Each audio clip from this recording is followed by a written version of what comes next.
Hello, this is Rob Woods. Welcome to episode number 94 of the Fundraising Bright Spots podcast. This is the show for anyone who works in fundraising and who wants some ideas and maybe a little dose of inspiration to help you raise more money and really enjoy your job. And if you've got a sense that you could be doing more to use digital techniques to help you with your fundraising, irrespective of what kind of donors or supporters or partners you work with, I think you're going to love this episode. Because today I'm sharing the keynote presentation from our recent Breakfast Club for Fundraising Leaders. It was delivered by the brilliant Emily Casson, who is the Digital Marketing and Fundraising Manager at the Salvation Army in the UK. Long-standing listeners to the show may remember listening to some great episodes Emily recorded for us in the early days. That's episode 15 and 16 and 25. And those episodes are still available. But if you don't know about Emily's work, she's a very experienced digital fundraiser who used to work at Cats Protection. And just to give you a sense of what can sometimes be possible, during the 4-year period when Emily created and led that team, digital income grew from £250,000 per year to over £6 million per year. And if that sounds daunting, please be aware that Emily spends some of her time helping out small charities on a voluntary basis, particularly where she's based in the northeast of England. And as you'll hear in her presentation, she is emphatic that having a big budget or a famous brand is not necessary for you to apply and raise money using the ideas that she shares. And in terms of context, this presentation was recorded on the 8th of March 2022, and I was especially grateful to Emily for making time to prepare and share these ideas because, as she mentions near the start, she'd just completed the busiest week of her entire career as she and her colleagues at the Salvation Army conceived and launched a digital appeal for the people of Ukraine in a staggeringly quick time. So here is Emily Casson sharing her overarching philosophy and mantra, plus 4 key ideas with examples for how charities can make digital fundraising work in practice. Thanks, Rob, for having me on. So I'm going to talk a bit today about how to really grow digital fundraising results and some of the amazing charities that really inspire me and how they've achieved. So as Rob mentioned, this is my philosophy that cuts through everything. So whether you work for a small charity or a large charity, this will apply to you. So think big. How can digital absolutely transform everything you do in fundraising, but across your organisation? But often that's a really scary concept for people because there's so much that you could be doing. So how do you actually start small? So how do you think, right, really small steps, little pilots, little thinkings, little tweaks, little changes to practice? And how do you scale quickly? And as Rob mentioned, come on to some of the numbers later, but we're talking about how we can do 100% growth, 1,000% growth. We're not talking about those 1-2% growth. We're talking about how we can really transform things. And also fail fast, which is a concept that is scary to a lot of people. But my little sister's a monkey keeper and they spend their lives fiddling about, trying to work something out, and then they fail, but they learn and they do it a bit better the next time. So how can we take that approach and say, actually, failing is a good thing, because if we're not failing, we're not innovating and we're standing still and actually falling behind. There was Rob mentioned that the backdrop to this presentation was I have had the busiest week of my life in terms of digital fundraising. So I work for a very traditional organisation that I'm in a brand new role, been there a few months now. And we went from last Monday talking about maybe we should potentially do an appeal, put some feelers out to some of my freelancers, and then launching in less than 24 hours. And my colleague did an amazing job of everybody coming together and working as a team to send out some communications. And how did it do? It's actually raised, well, as of this morning, £1.2 million in the last week, which is absolutely phenomenal and by far and away the biggest appeal we've ever done in the shortest amount of time in terms of the kind of growth of it, that we've spent less than 20k. So the ROI on that is amazing. And yes, we've had amazingly generous supporters, but we've also had a lot of new supporters. So why did that work? I think there were a number of reasons that, yes, the numbers are big because we've got a big brand and a big profile and get a lot of support, particularly around Christmas. But it worked because people had that trust that supporters were already asking us, what are you doing? We know you'll be doing something on the ground already supporting vulnerable people. How can we help support that? So it was driven by supporters. And it was about that trust and showing that we were doing something and being very human to say it's an evolving situation, but this is how we're helping. And also making it really easy for people to donate, that we've got a new fundraiser platform as our new donation platform, and our conversion rates were 49.8% when the average is 15%. So that really, really helped. So in terms of the ideas I want to share with you today, the first one is, I hate the phrase digital transformation because it implies that you're going from A to B and you're going to get to a destination. It's much more thinking about the digital journey and how crucially to bring people along that journey. So yes, you need your aims and you need a plan and you need to think about how you can do that, but it's much more about the approach you take rather than the actual digital platforms and tools and techniques. So it's about changing mindsets. And I love the idea of growth mindset versus fixed mindset. And you might have come across this concept before, but basically it's a different way of thinking. And we can change our mindsets. That digital fundraisers or people doing digital are often native growth mindsets, that they're constantly learning, constantly evolving. They're not afraid of failure because they see it as a learning opportunity, and they're constantly evolving and they love change and they support that. But the fixed mindset, which a lot of our traditional charities are, is actually the status quo has worked for many years. This digital thing's a bit scary. So it's how we can change that and bring people along with us, that accepting for some people change is scary. So how can we actually appeal to them? Is that a case of doing business cases and getting the numbers, or doing case studies from other charities? Or is it selling them the dream and showing this could happen? And that philosophy I mentioned at the start, that starting small, is really crucial in this to bring people along. So something that I would suggest you all do in your organizations is think, well, what are your digital principles going to be? So dynamic is the one that I've come up with, and that's working across all of your staff, your leadership, your volunteers, your trustees, to think about what are the key words that we want to do to drive our digital forward. And they'll be different for every charity, depending on your risk appetite, depending on your size.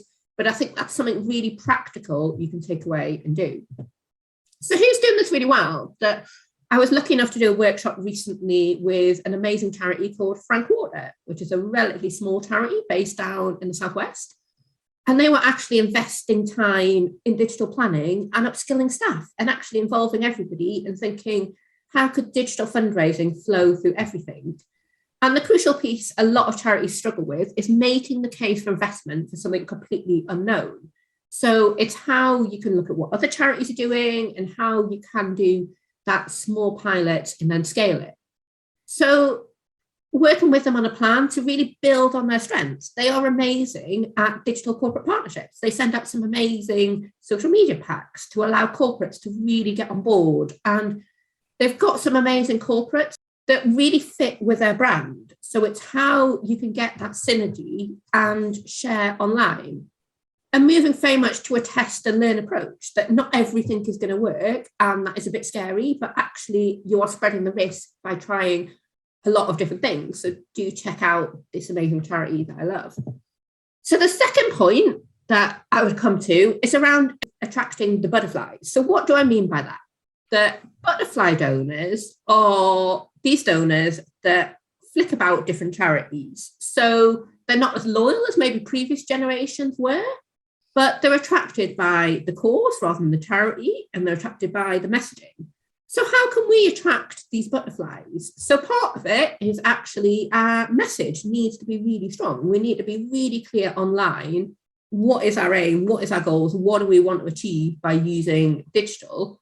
But we also need to think about how we can get in the practice of social sharing, whether that's actually things like online streaming and building up online communities, or some of the great virtual events that are happening lately with the Facebook groups and challenges, and using our data to really understand that.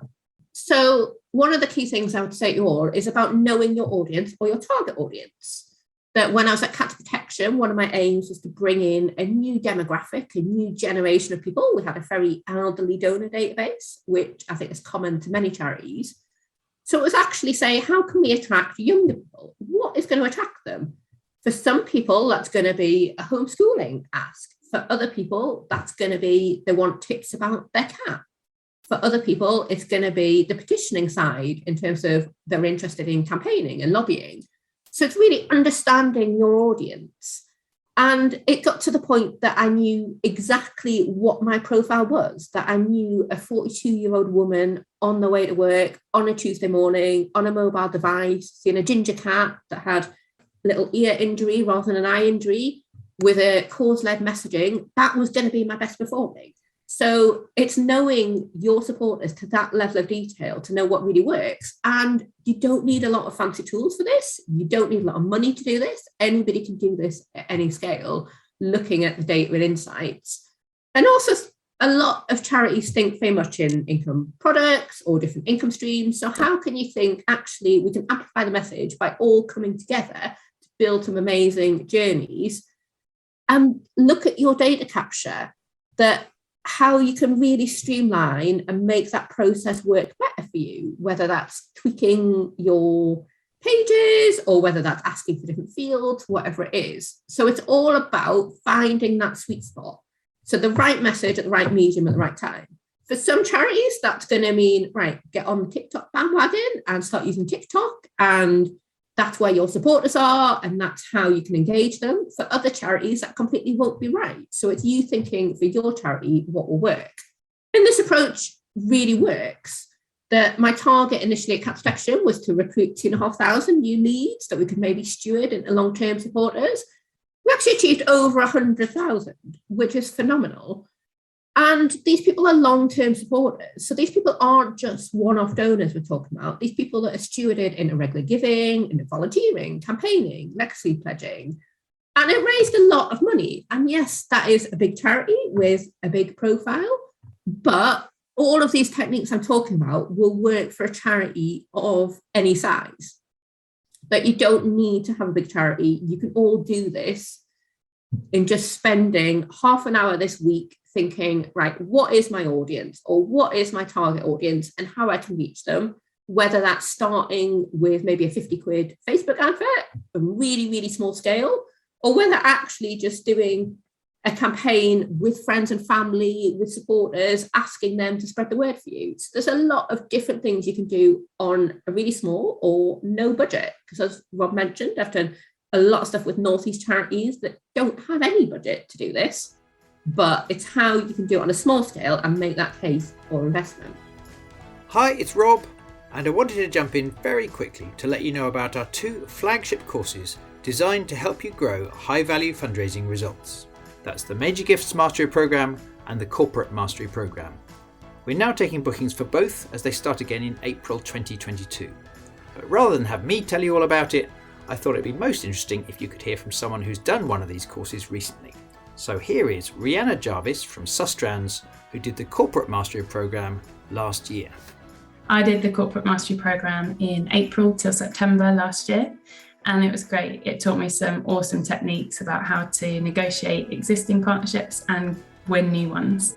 And specifically, it really helped me bring on board a brand new partner from Cold to sponsor a project that we've been doing for years for the first time, which was fantastic. They have been really supportive, and they've given us 30 grand to deliver that work, which is really exciting. And I definitely wouldn't have gone about it the way that I did if I wasn't following the techniques that are on the mastery programme. So if you've got the time and you can find the budget, I highly recommend you doing it. If you'd like to find out more about either the Major Gifts Mastery Programme or the Corporate Mastery Programme, go to brightspotfundraising.co.uk/services. For now, let's get back to Emily's presentation as she shares her third idea, which is about finding ways to appreciate and nurture relationships with people who support your charity. So the third thing I want to talk about is, how do you nurture these online relationships? So you've attracted the butterflies, you've put out that great content, you've been on the right timings, you've been on the right platforms, but how do you then nurture them? How do you really show that love? How do you show that you really want to value these people? And often in fundraising, we get bogged down with the numbers, and I'm a complete geek. I love the data, I love the insights, but it's actually real people that we're talking about. And that's really important to remember, that we're talking about real people and how we can build a relationship. So my top tip for this one is be more Geordie. For our international viewers today, that's basically be more like the North East people. There's lots of amazing case studies of big London charities, but I want to show the spotlight on an amazing charity I love here in the North East called Feeding Families. I'm a supporter of this charity because I was so inspired by their message, and they really talk on a human level. They don't have fundraising staff, nothing like that. They are a tiny little charity that started with one woman called Juliet's mission to give Christmas hampers to people that need them in the Northeast. So that peer-to-peer kind of support, that has massively bloomed into this massive need in the Northeast, sadly, around food banks and an all year round need. So what they do really well is they show the impact. You can see where my money is going and build up that relationships and think beyond the shopping list in terms of X equates to Y, that yes, you are actually donating a box of food, but it's more than a box of food. It's a lifeline for somebody, and it's showing somebody that somebody cares. So it's that really human approach that inspired me and others to donate. And that's something you can all do in your charities. And they're currently running an appeal to get 100 new regular givers, which is massive numbers for them, but relatively small scale and achievable. And this approach really works, that everybody loves a Geordie. That it's finding those individuals, but also the corporate and major donors, which are a good fit for your cause. So some of the examples here are the Newcastle Evening Chronicle Sunshine Fund, which is a lovely local charity that supports disabled kids in the Northeast. And every year the bus drivers dress up in ridiculous outfits and collect money. So it's a very traditional kind of fundraising, but they do some amazing stuff online as well around sharing that and do nice thank you videos. And it's raised over 40k, which is massive numbers for a small local charity. And it's also about having fun in fundraising. Sam Fender, who's the patron of the charity that's about 100 yards from me, North East Homelessness, and he actually comes along and plays piano with homeless people. He does auctions. He gives a shout out when he wins Brits Awards. So it is about building up those relationships and that very human nature that comes automatically to the generous Geordie public. How can you have that across your organisation? Hi, it's Rob, and one thing that I'm really pleased Emily decided to touch on in her presentation is just how overwhelming and distracting it can be if you feel a pressure to keep up with all of the fast-paced innovation and change in technology and so on. So she's going to give her reassurance on her view on that. And just to add my two pennyworth to that same thing, what I've been encouraging fundraisers to do for years is absolutely find ways to ongoingly innovate, in the sense of find ways to make even just small changes in the way that you do things, in the way that you build relationships with your supporters, or in the way that you design your website page to make it easier for people to give generously or get a sense of the difference their gift was making. Lots of small shifts are there to be made, and I think smart fundraisers are continually looking for those shifts we can make, those innovations, those bits of progress that we can make to how we build relationships and raise money. So that's one thing. Sometimes the way that you might do that might involve some technology. It might involve any of the digital ideas that Emily has talked about today, but it doesn't necessarily need to. To innovate is to make progress rather than to necessarily need to use technology for how you make progress. So that's my take on it. And now here's Emily's advice on how you should not get overwhelmed, but you should potentially find your strengths and go with things that might suit your charity. So the last point I want to talk about is innovation. I absolutely love innovation, but I would say don't get distracted by shiny new toys. That you don't always have to be at the forefront leading digital innovation. Actually, sometimes it's better to be a follower.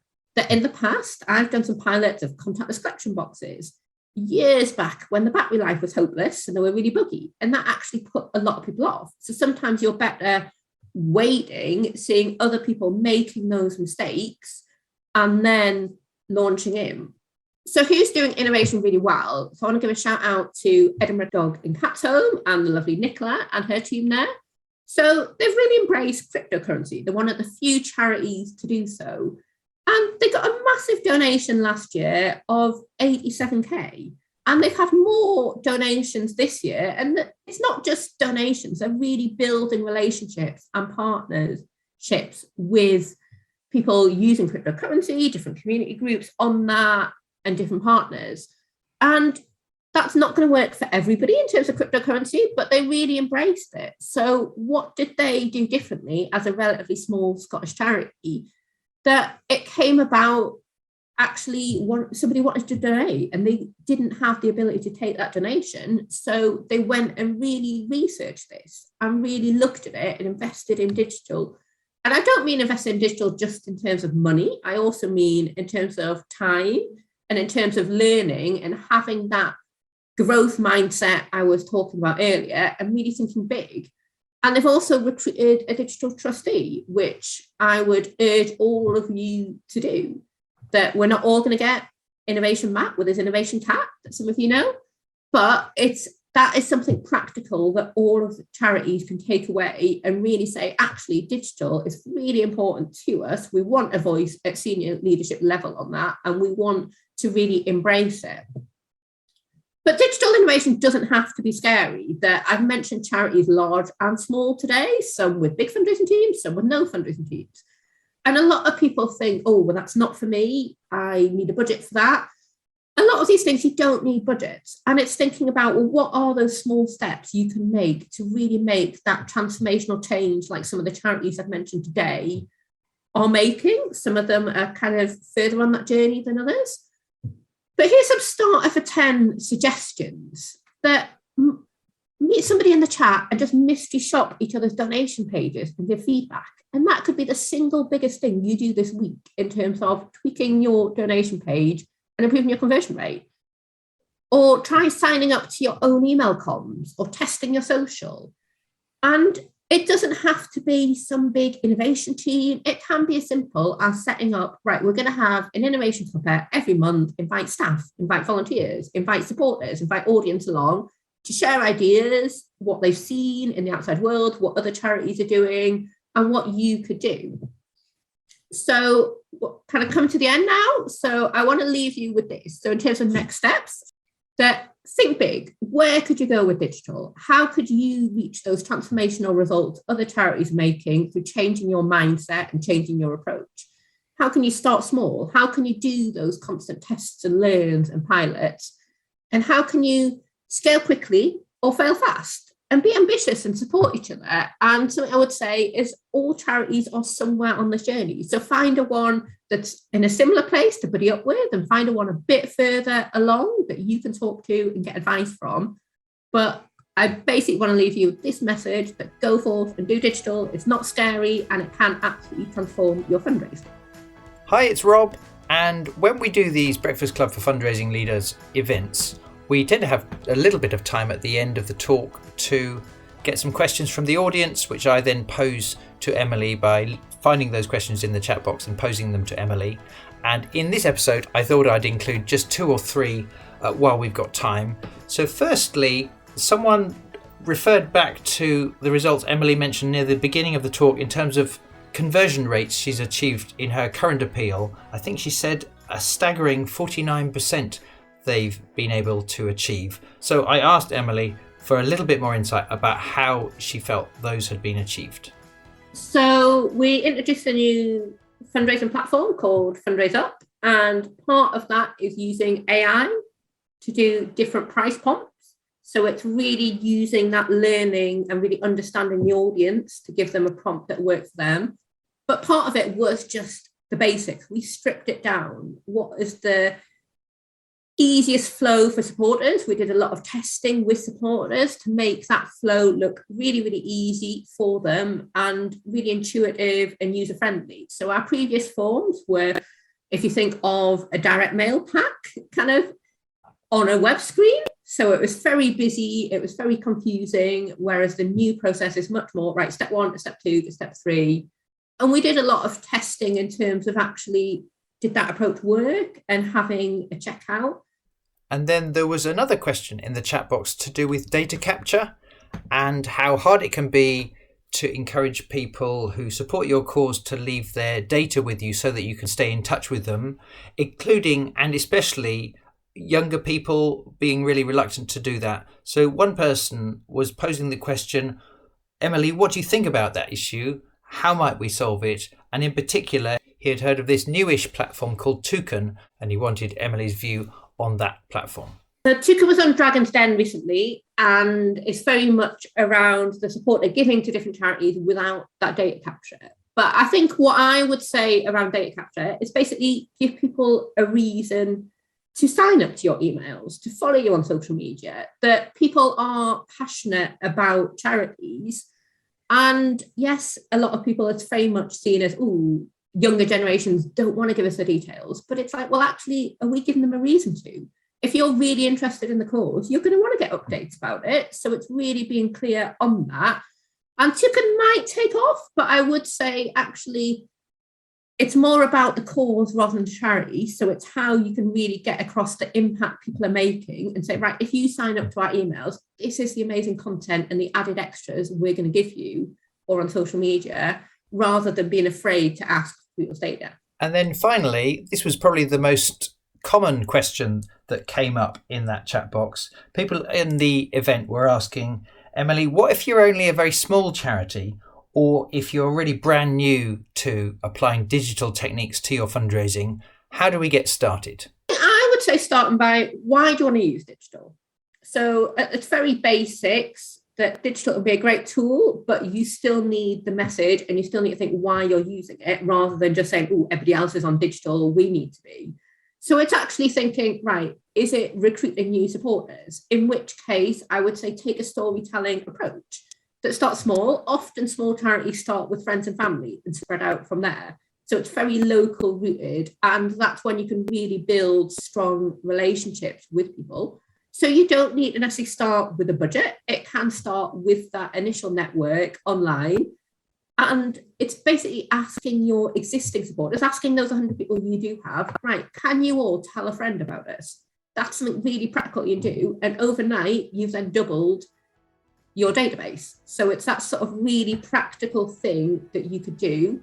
Or you could invest in Facebook ads for kind of 50 quid. But I would say actually building up that profile and really thinking about who you want to attract and why you want to attract them is really important. So I hope you enjoyed hearing Emily's ideas and advice.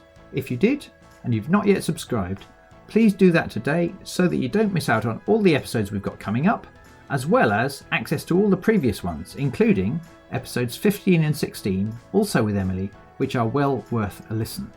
If you'd like a full transcript and a brief summary of the episode, go to the podcast section of our website, which is brightspotfundraising.co.uk. Now, if you're the manager or the leader of a fundraising team and you'd like to get access to lots of training resources and support for your team, do check out the Bright Spot Members Club, which is our training and inspiration site for fundraisers. As well as access to live workshops every week, there are more than 50 video learning bundles covering a broad range of fundraising topics, including one on digital fundraising that we made with Emily. Although we're not currently taking on individual memberships, we are accepting team memberships at the moment, which actually work out better than half price per person compared to the individual ones. To find out more, go to brightspotmembersclub.co.uk/join, or send me a message through my website. And if you enjoyed today's episode, then I'd be incredibly grateful if you'd take a moment to tell someone you know who you think might find it helpful, so that we can get these ideas out to as many charities and fundraisers as possible. Thank you for your help. Emily and I would love to hear what you think about today's episode. We're both on LinkedIn, and on Twitter, Emily is @Emily Casson, and I am @Woods_Rob. Thank you so much for listening today. Best of luck with your digital fundraising, and I look forward to sharing more ideas and examples with you very soon.